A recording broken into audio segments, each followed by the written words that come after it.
course, do something to minimize those impacts or get rid of those impacts. So a couple examples to kind of show you what a 25% threshold means for a major service change. First of all, in terms of route length, if a route were to be cut by 25%, say it was a 20-mile route and was cut by 5 miles, that would trigger this major service change and then would require an equity analysis.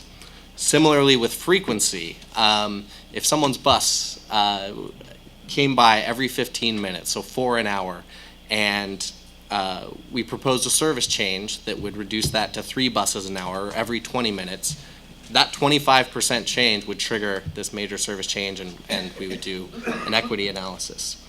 And finally, in terms of hours of service, the span that service is operated, if that is cut by 25% in total, either at the end of the span or on each side of the span, just a 25% change would trigger that. So then what do we do to try to analyze the impacts? I'll run you through a couple examples here that we developed.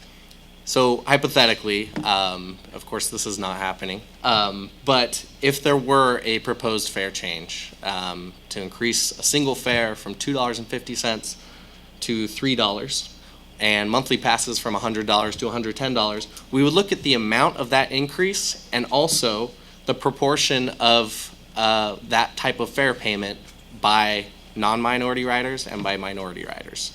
In this example, this is completely hypothetical, but let's say that 80% of non-minority riders paid their fare by using a monthly pass. 20% paid with cash, as opposed to minority riders who 60% paid with a pass and 40% paid with cash. In essence, we have more minority riders paying with cash, and the cash fare increased more than the monthly pass did. So we would weigh this and look at the average increase for the average minority rider and the average non-minority rider, and weigh them. And if there is a difference, like in this case there is, a 14% average increase for minority riders as opposed to 12% for non, we would say that's a disparate impact. We need to address that with mitigations or change course. We also look at the system level of who's impacted in the entire system. So we would compare the entire non-minority population in the TriMet district and the minority population in the TriMet district and see who's impacted by a service change or a fare change. If the percentage impacted of the minority population is essentially greater by a certain degree, and the details are exciting for people like me to discuss, but not so much for most people. Essentially, if you weigh those and there's a greater percentage of impacted minorities, we would say that's a disparate impact, and again, we need to mitigate. That's kind of an overview, and I'll turn it back to John L. to wrap things up. Actually, you still have this component. Oh, I still have this. All right. Public participation. Well, that's another important piece of our equity efforts. Our public participation is crucial to seeing how individual riders are affected and seeing disparate impacts or disproportionate burdens.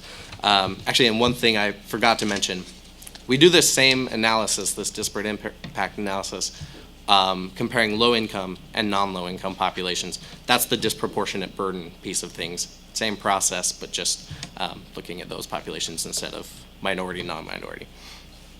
So, as you all know, we have a Transit Equity Advisory Committee that we look to guide us on recommendations, specifically with an equity lens. In this Title VI process, they helped us form really what our community forums would look like, give us feedback on what we thought we should present, and had them kind of look through that and say, is this understandable, what can change? And we took in their recommendations to make it a little bit more user-friendly, I suppose. Several members of the Transit Equity Advisory also facilitated at our community forums. We had small group discussions. And then, of course, they provide ongoing feedback on a variety of issues to help us inform our equity efforts. here is a map of the community forum participants. We had them put a pin in where they came from. Not everyone actually put one in, so there's not as many as there were participants. But you can kind of see we got quite a few people from around the region and around the TriMet district. We held them in locations specifically to try to reach people, and we had one in each county, and tried to go to places where we thought people would be most likely to show up. So with that, now I will finally turn it back to Jonah. Great, and you're still awake, so that's good. As Jake pointed out, throughout the process of developing our Title VI program as well as our policies, we engaged the community. We held 3 community forums, one in each county, with a total attendance of roughly about 76 participants. And of those attending, we asked them on the sign-in sheet, are you transit dependent or not? And of those who participated, 63% identified as being transit dependent. So that was our target audience in going out, and certainly we were pretty pleased with that. But we did hear a number of important things that are certainly worth noting for you today.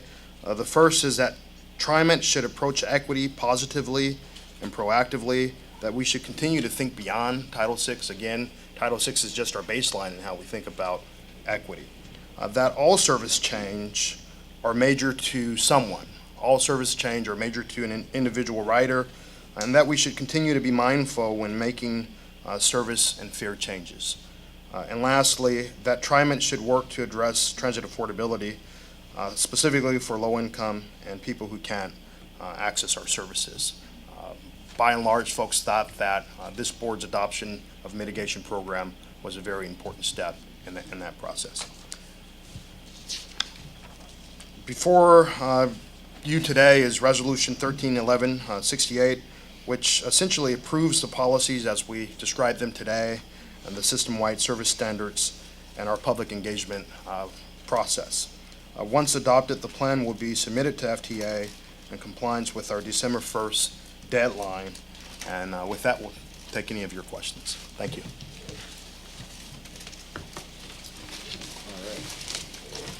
I would point out that the board did receive the entire report. And a nice folder. So, questions for staff? There's 3 people who would like to testify on this issue. Would you like to hear from them first? Then get questions? Why don't we ask the folks who want to testify on this to come up? Thank you. But stay close. We may have some questions for you. So Joanne Reese with Opal and BRU, and Jared Franz with Opal. Why don't you come on up? Good morning, board members. My name is Joanne Reese. I'm a member of Opal and Bus Riders Union. I'm here to testify about what I experienced during the Equity Forum on Tuesday, October 29th at ERCO. I am using I statements. I'm just relaying my experience and my perceptions. I was happy that TriMet seemed interested in giving me and people like me a voice. I am working class, a first-generation American, and transit dependent. When I left the Equity Forum, instead of feeling empowered, I felt tokenized.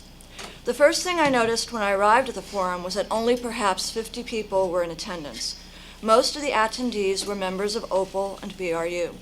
I was surprised to see that, considering all the diverse communities served by ERCO, the only representatives of the immigrant and refugee population seemed to be Latino, with the exception of one young African Muslim woman. I was taken aback that the TriMet Spanish-speaking employee acted as a facilitator and interpreter to the Latino group. I found TriMet's decision to use employees to act as facilitators and note-takers somewhat suspect. In groups of 7 people, we were asked to tackle 6 questions in half an hour. My impression was that the TriMet facilitator note-taker for our group was not transit dependent. My impression was that they did not realize the lack of equity in the fare structure. They seemed to not know that the streetcar only costs $1. They seem not to realize that TriMet riders cannot even get on a bus without offering fare first, whereas streetcar riders and MAX riders just hop on, keeping their fingers crossed that they will not encounter a fare inspector. They seem not to grasp that lower income people tend to be bus riders, or a combination of bus and MAX rider, and that the average income of streetcar and MAX riders tends to be higher.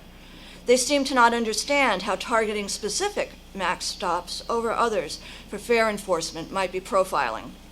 Our group wasted unnecessary time on teachable moments to raise the awareness of the facilitator and note-taker about the realities of transit ridership.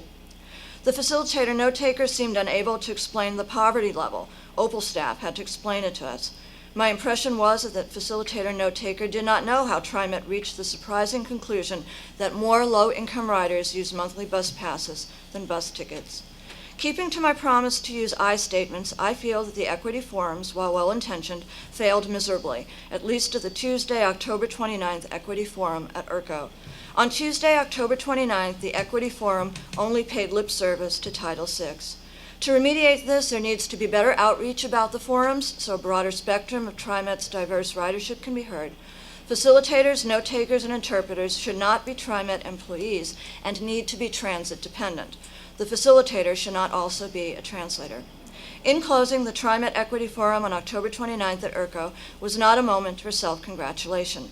TriMet can do better. It needs to do better if it is truly to comply with Title VI. Thank you.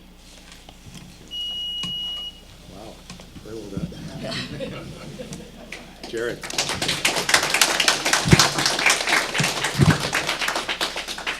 Good morning, President Warner, board members. My name is Jared Franz. I'm the Law and Policy Associate at Opal, and I'm transit dependent.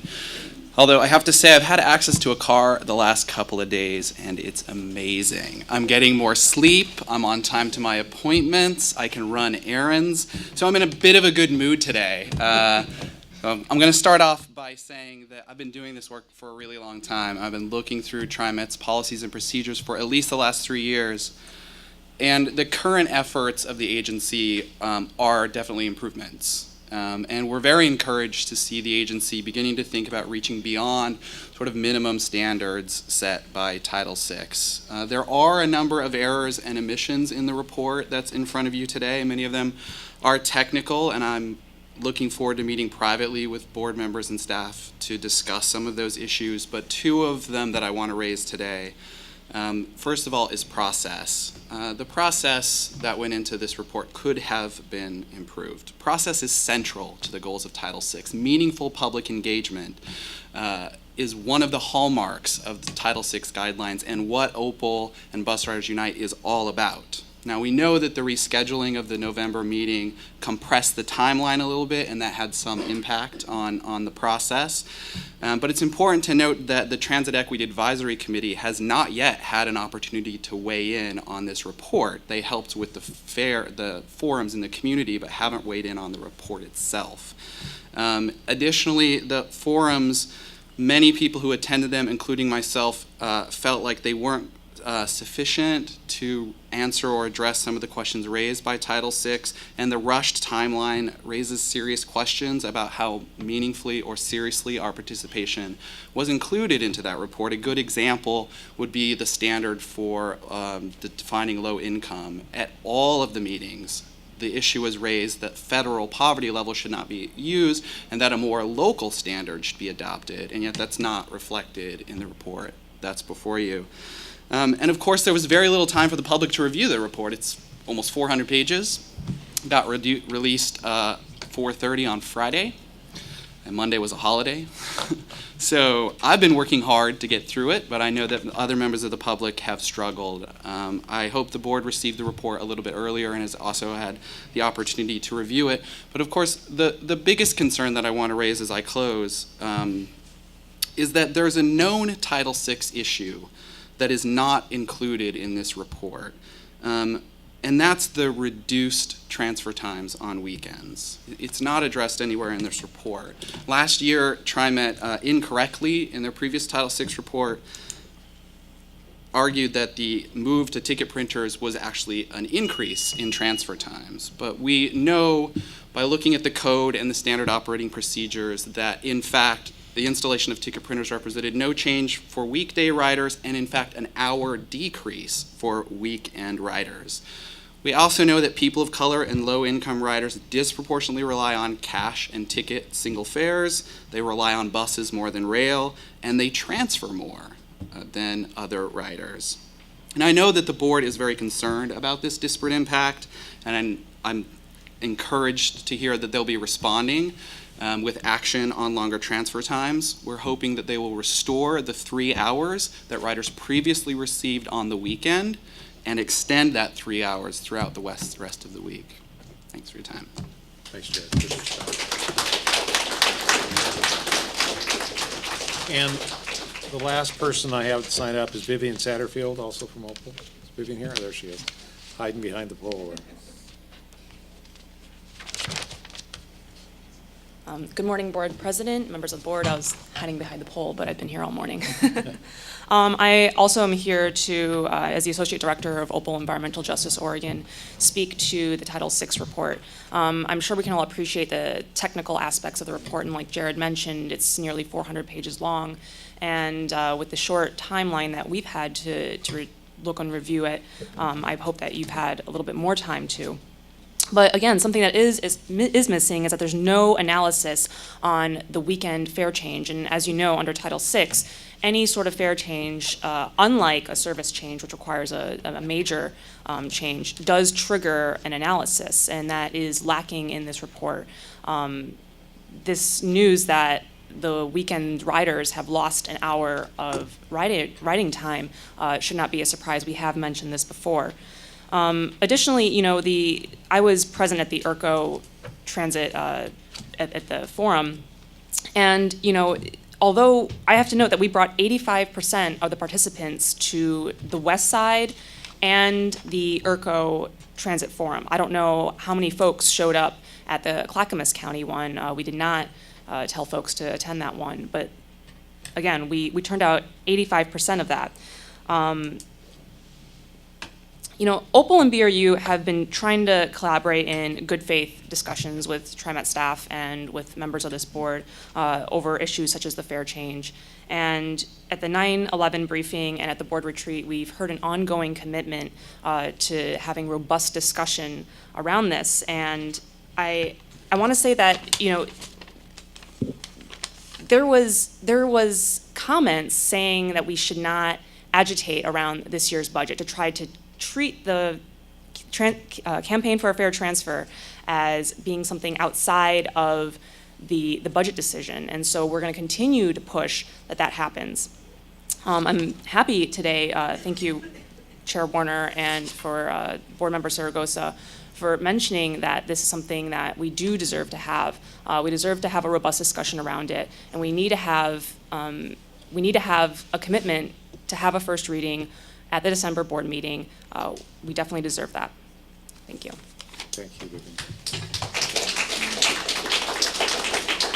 All right, that's all I have that's signed up. I have board questions and comments on this. And I guess I have one question. So we are required to submit a report to the federal government by the 1st of December. Is that what That's correct. And so I guess I'm a bit troubled that the committee hasn't yet had a chance to look at this, and I guess I'm looking at this, the submittal of this or our endorsement to submit this doesn't by any means necessitate or require that we stop negotiations and discussions of what's in the report. Is that fair? Certainly, board can come back and change any adoption at any point in time. And frankly, we may have comments coming back from the federal government related to the initial submittal, so there may be a chance to sort of come back to that. But again, our original intent and schedule that we set up was to brief you today and actually have the adoption the day before Thanksgiving. The cancellation of that meeting meant that we had to compress that in order to meet the December deadline. So our apologies to everybody related to that compressed schedule, but it is unfortunately brought about because of the change in meeting schedule. Yeah. In reading the information, I know we have a meeting next week. So I guess so we have to vote today whether to go forward or not, but what does that mean for comment for our committee next week? Director Saragosa, that's an excellent question. There are a couple of things that we heard from the community that I think warrants a longer discussion with the Transit Equity Advisory Committee. A number of things related to safety, particularly for communities of color, certainly will warrant some conversation. Secondly, it's one thing for us to submit an official Title VI program to FTA. That does not negate or inhibit any agency threshold for assessing equity. And so I think that's also a place where TAC can certainly be helpful. Is yes, it's true that if adopted today, our major service change threshold would be 25%, but should we as an agency be looking at additional elements, right? That Title VI is just a baseline, not necessarily the ceiling. So I guess what I would say in that, I know we have a compressed time, is that we make sure that we're committed to obviously hearing and listening to those changes and going forward and making those changes if indeed that's what comes forward.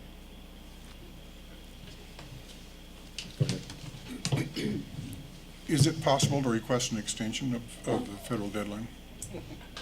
It's always a possibility. I think it would.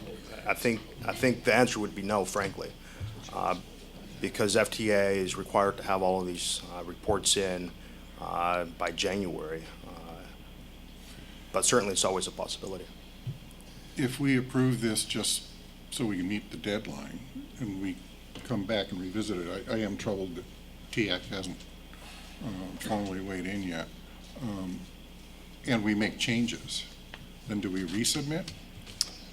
As the general manager pointed out, us submitting the program starts the official FTA review. Almost always they'll have additional questions. So at any given point, we can certainly opt to change the program or amend the program. This just allows us to meet our deadline. But the other thing I would note is what we were prepared to bring to TAC certainly is no change in what we're bringing you today. We had an initial set of recommended policies that we've been operating under the guise of for quite some time. Our proposal was to move forward with that to TAC as well. I think where the conversation really comes about in my mind is everything in addition to the thresholds that we submit to FTA. What's our overall policy around transit equity and assessing for equity impacts in addition to Title VI? That our transit equity plan more broadly, our transit equity policies don't necessarily rest within the confines of the Title VI program. Title VI program is just a starting place. Just to note that, and to perhaps elaborate on John L's comment, is that one of the things that we do intend to do is issue internal agency guidelines related to the implementation, which can be somewhat stricter, if you will, in some of the cases. Again, so the Title VI federal requirements are the ceiling, but internally we can modify those in terms of how we act going forward, and as we bring analysis forward. No, Mr. Stovall is next. Director Stovall. Good morning. Thank you for the report or the information. I've got a quick critique on the report in regards to timing. We just passed the resolution in regards to accountability, and when we do that, if you read it, there's going to be a higher, let's call it just a higher level of expectations that we will have, and the ability to review something of this magnitude in a short period of time is challenging. And now, it's easy it's easy looking from the outside in to critique a situation. I mean, we don't know resources, we don't know timing, we don't know any of that information that disallows us to be able to present something, especially a report of this magnitude, on an earlier time frame that would give us the ability to make sure that if anything comes up at the last moment, which Thanksgiving jumped in there, it would. And I'm actually going to be gone, so part of that is my fault. So essentially, but as we pass this accountability resolution, we certainly have raised the bar on the level of expectations that will be required if we want transparency, public input, and all those things. We've got to make sure that we plan from the beginning that we have the ability to do that. I actually need to abstain from the vote because I actually have not had the opportunity to get the report because of just some logistical issues in getting the report. So I actually have not even looked at it, not on even one of the 400 pages. So I just want to let you know that that was the reason that I will have to abstain from the vote this morning. I just have a couple. You're up. Oh, okay, thank you. Just a couple of questions, and probably you may not be able to give all of this now, but on this first one, I think we need to have a definition of what a fair change is. For instance, one of the comments was that because of the transfer policy and the ticket vending machine, does that constitute a fair change? And what is a fair change, so that we're operating with the same definition? Because if not, we end up having one thing said and assumed and another thing said and assumed. And the other piece is that was mentioned was using a local guideline of the poverty level. And I would suppose, I'm going to answer my own question, when you're dealing with a federal program, they give you a federal guideline, because then that's a federal guideline that covers and is used across the board for every place. Because if you start adding different ones in, you are going to get some differences in what you're going to do. So again, the question is, and I think I've got the answer, is the Title VI program based on federal regulations, or is it based on local regulations?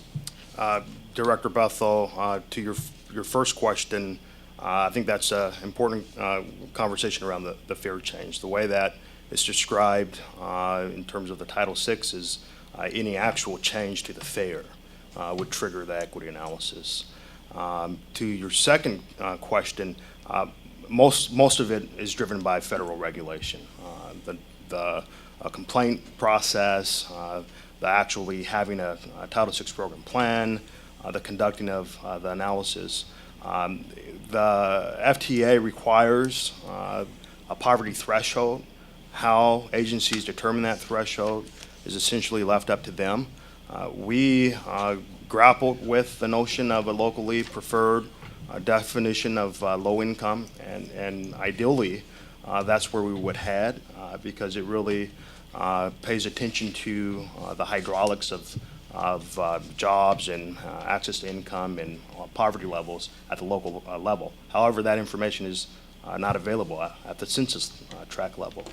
And so when we're taking an assessment system-wide, it's important for us to be able to pull reliable information, and that locally preferred alternative, if you will, is not available at the census level. Jake, did you want to elaborate? No, I think that pretty much captures it.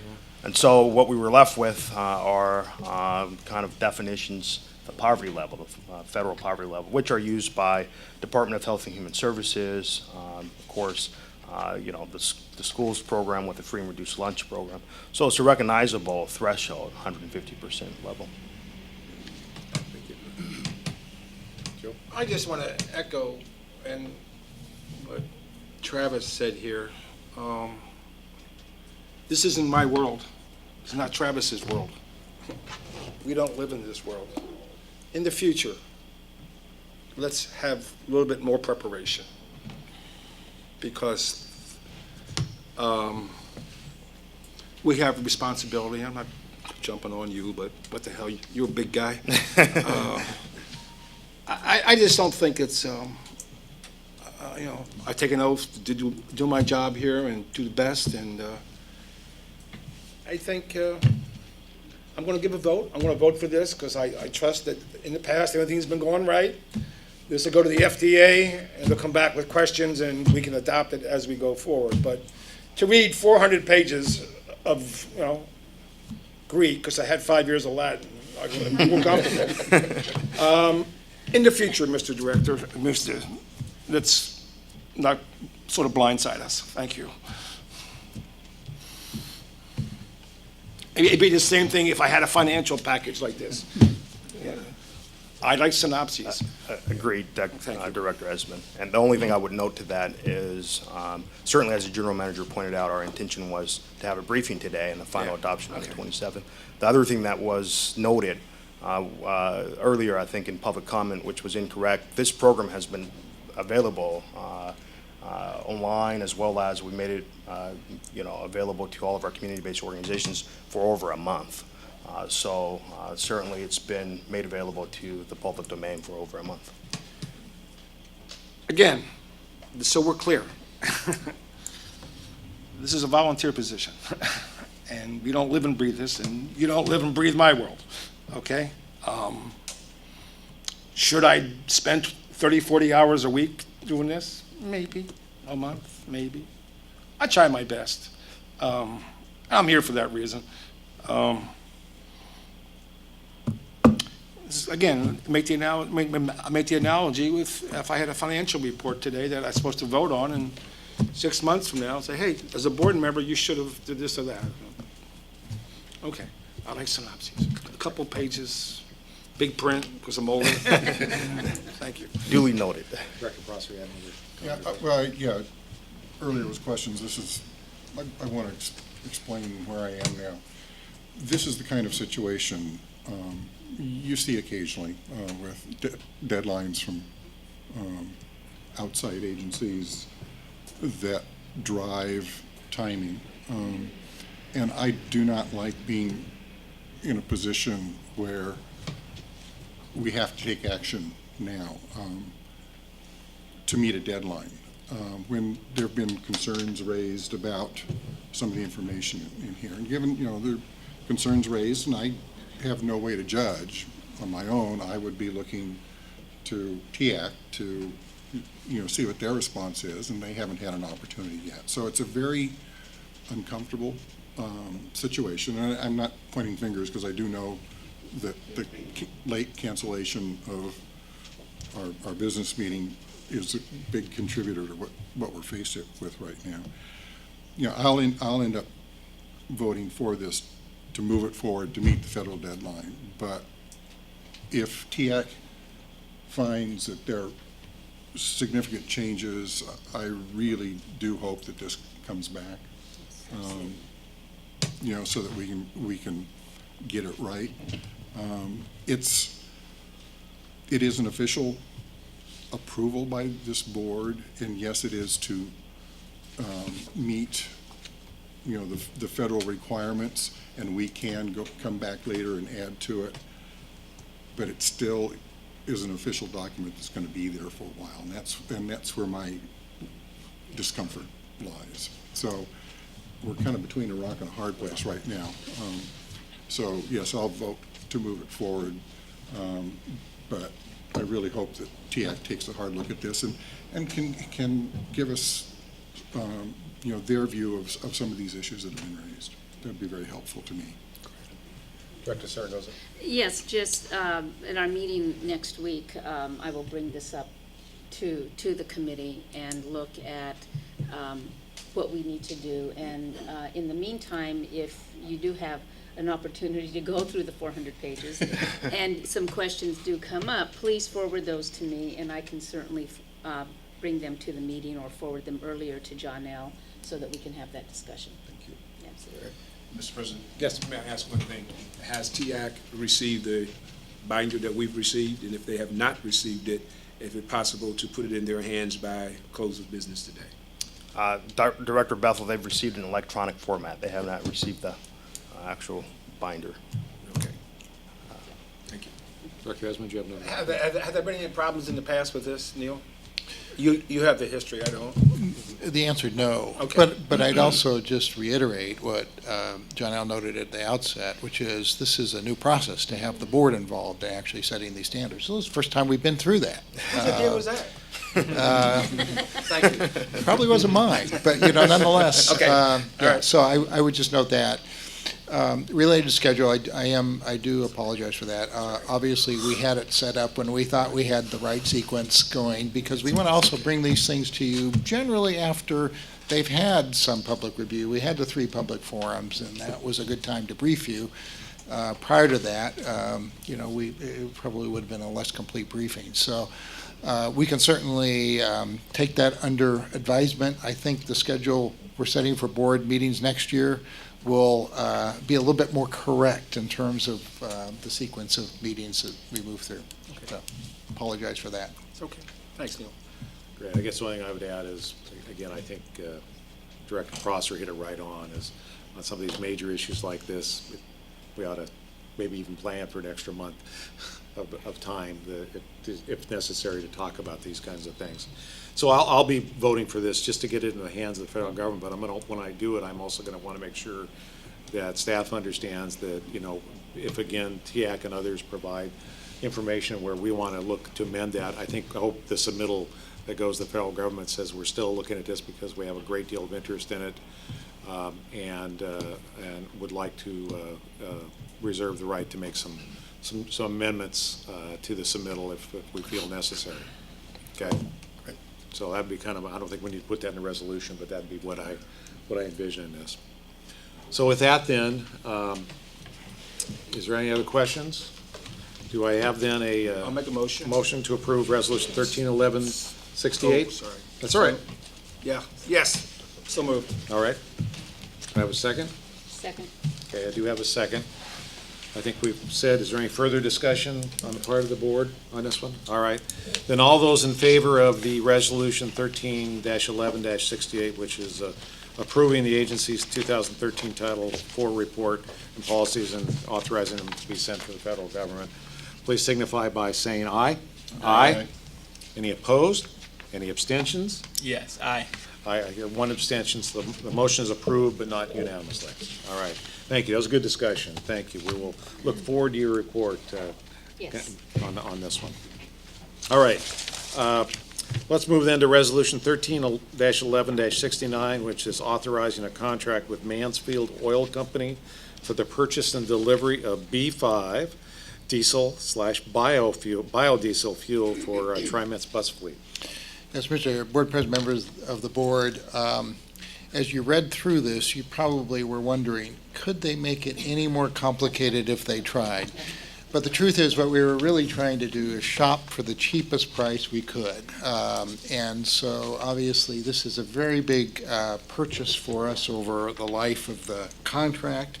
And what we were looking for was a price change that a supplier would provide from the B5 index published by the Oil Price Information Service. And so we all know that petroleum prices fluctuate wildly, and there is a standard, if you will, index for the Portland delivery, Portland Harbor delivery of the B5. And so that is the index that is the, if you will, the starting point. Then what we look for is whether a supplier will give us a discount from that index. And we looked for that discount in two ways. One is just discounting the oil with a separate add-on price for delivery, thinking that we might be able to solicit a cheaper delivery price than an all-in contract. But we also looked at it from a different perspective, which is what is the combined discount, in this case, from the index price that combines what the supplier will provide in terms of the index discount, as well as the delivery price, so the net of those two together. As it turned out, as we ran the contest, it was the two together. One supplier provided the overall lowest price, and that's Mansfield Oil Company, and they provided, if you will, a discount of about 2.5 cents over the Portland Harbor of the Oil Price Information Service index for Portland for B5, and that 2.5 cents is the cheapest or the biggest discount that we found in any of the combinations or permutations of delivery and supply. We'd also just note that Mansfield is a very experienced and very well-known supplier, supplies a lot of very large transit districts, as one of the attachments to your resolution notes, and some very big suppliers and users in Oregon as well. So with that, I'd be happy to take any questions. I hope I simplified it a little bit, but I know that this was a complex procurement that you're looking through. Well, for those of us who read it, we understood it, but it was a hard read to understand exactly what Director Neil, Esmond. if the legislature passes a law for the low carbon fuel standard, how would that affect pricing and delivery, et cetera, if you know now? I mean, don't know has that been part of the thought process? And, typically if they would adopt such a standard, then there would be a phase-in period where we would be in a position to adjust to that. Okay. Right. Thanks. It was great to see the competition, too. Yeah. A lot of competition. Like this, yeah. Mr. Yes, President, please. just one to Mr. General Manager, under the chart, the attachment A, the other three under the asterisk at the very bottom, they're just there because they're the ones who, there were other bids as well. I didn't understand why that little piece was So down there. those were the bids for delivery only. And so if those were the prices that we needed to add to the supplier's discount to come up with a composite comparison to the option 2 series of prices. And as it turned out, in this case, there was the option 2 pricing, which was the combined pricing, ended up being the lowest or the best discount over the index price.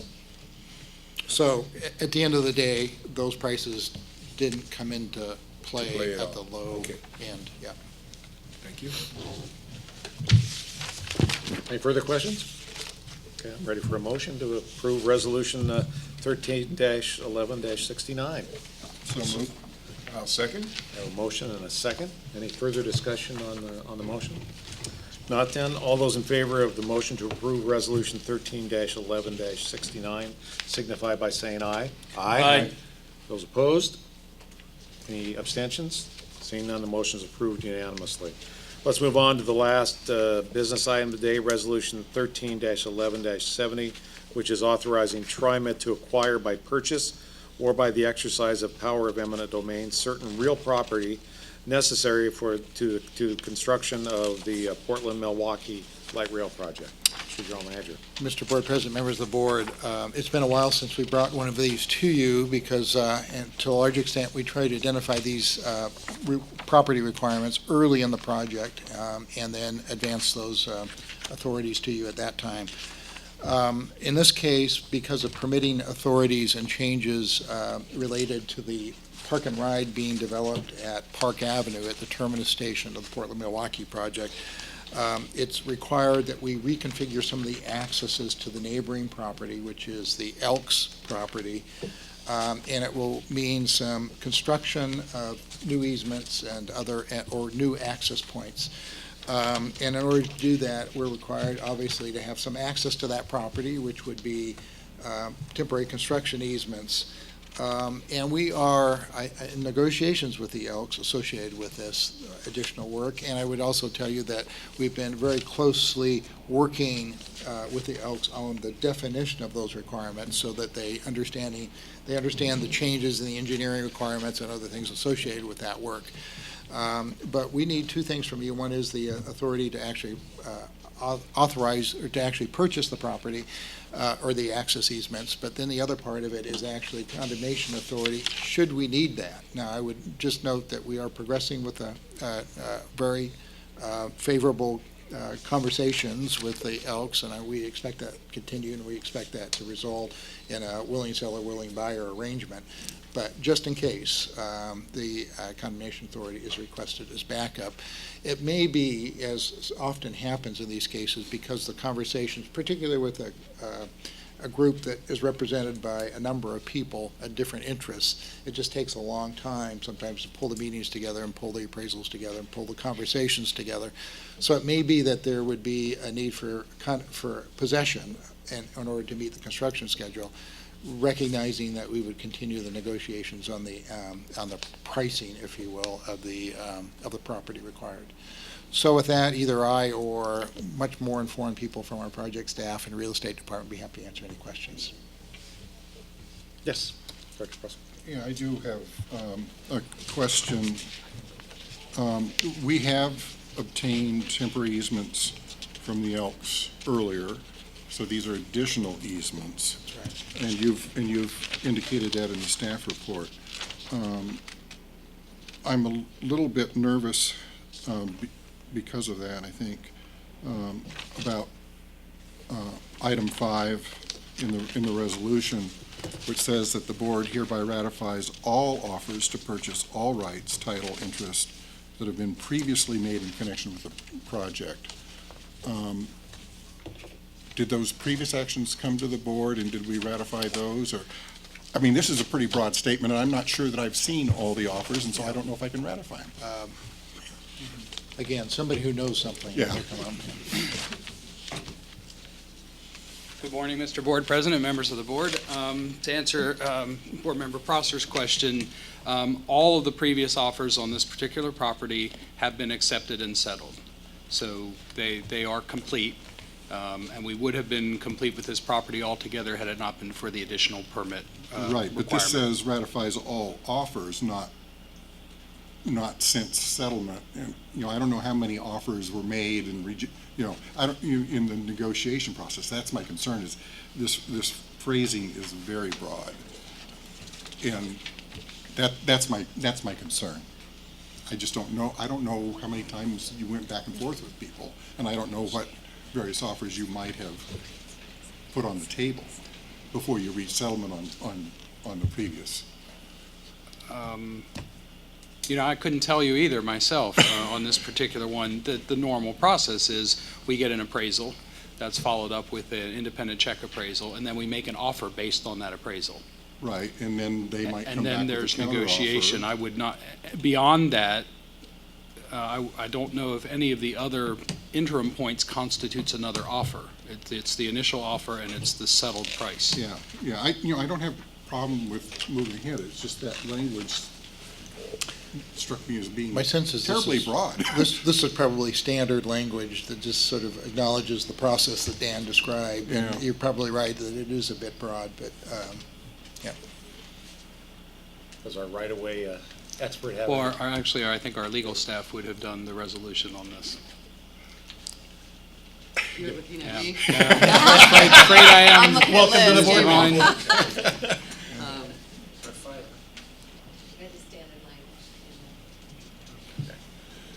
The standard language.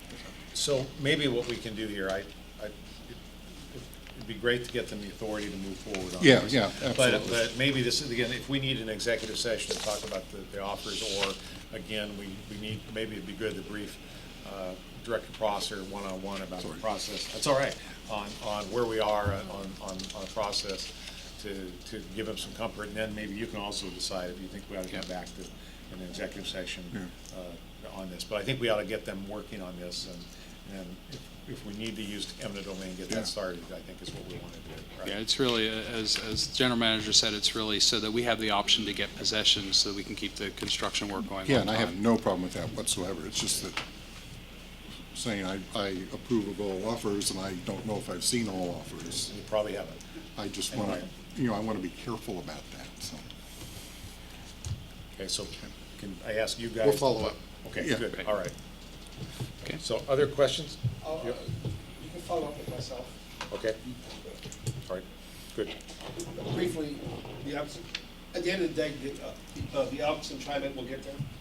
Oh, I believe so, yes, Good. yes, I've been out there more than once on social occasions, so yes. I want to be welcome Oh, again. and you want to be able to go back. In fact, we actually would point out that we've done extremely well. Our right-of-way staff, our legal staff have settled, I think the numbers are, we had 48 files that we used the condemnation process for, typically for possession. Sometimes, though, because of disagreements on valuation. Yeah. And as we stand right now, of that 48, 43 of them have settled. We have 5 still current, and I'm optimistic that, all 5, but potentially we have 2 trials